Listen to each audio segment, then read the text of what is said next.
എൻ്റെ ഇപ്പോഴത്തെ ജീവിതാവസ്ഥയെ എങ്ങനെയാ വിവരിക്കാൻ പറ്റുക? ഈശോ വിതക്കാരന്റെ ഉപമയിൽ പലതരത്തിലുള്ള നിലങ്ങളെക്കുറിച്ച് പറയാൻ ഉപയോഗിക്കുന്ന വാക്കുകളിൽ ഒന്നുകൊണ്ട് ആവും എന്നെനിക്ക് തോന്നുന്നു.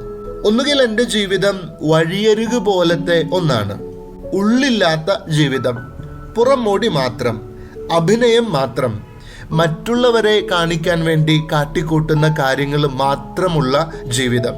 അല്ലെങ്കിൽ പാറ പോലെ ഉറച്ച ഒന്നും ഉള്ളില്ല, ആരംഭശൂരത്വമുണ്ട്. പൊടുന്നനെ ആഗ്രഹം വരും, നന്നാവണം, പ്രാർത്ഥിക്കണം, ക്ഷമ ചോദിക്കണം, രമ്യപ്പെടണം. പക്ഷെ അതുകൊണ്ട് അവസാനിക്കും ഒരു തുടർച്ചയും ഇല്ലാത്ത ജീവിതം. അല്ലെങ്കിൽ മുള്ളുകൾ വളർന്നു കയറിയ ജീവിതം, പാപം ഞെരുക്കുന്ന, ദുശീലങ്ങൾ ഒഴിവാക്കാൻ ഞാൻ ശ്രമിക്കാത്ത, അതുമൂലം ബുദ്ധിമുട്ടുന്ന ജീവിതം.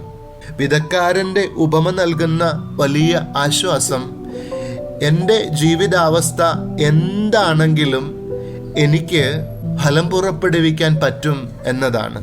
എന്നെയും മറ്റുള്ളവരെയും അത്ഭുതപ്പെടുത്തുന്ന രീതിയിൽ എനിക്കതിനാവും. 30 മേനിയോ 60 മേനിയോ 100 മേനിയോ ഒക്കെ. പക്ഷെ ഞാൻ ചെയ്യേണ്ടതായ ഒന്നുണ്ട്. അല്പം കൂടി ഒരുങ്ങണം, അല്പം കൂടി ശ്രദ്ധിക്കണം, അല്പം കൂടി കരുതലുണ്ടാവണം. പാപം ഒഴിവാക്കാനൊക്കെ ശ്രമിച്ചുകൊണ്ടേ ഇരിക്കണം. നല്ല നിലം എൻ്റെ പോസിബിലിറ്റിയാണ്. ഇന്നു മുതൽ ഞാൻ സ്വപ്നം കാണേണ്ടത് ഈ നല്ല നിലത്തെയാണ്. എൻ്റെ ജീവിതം നല്ല നിലമായി മാറുന്നതിനെയാണ്.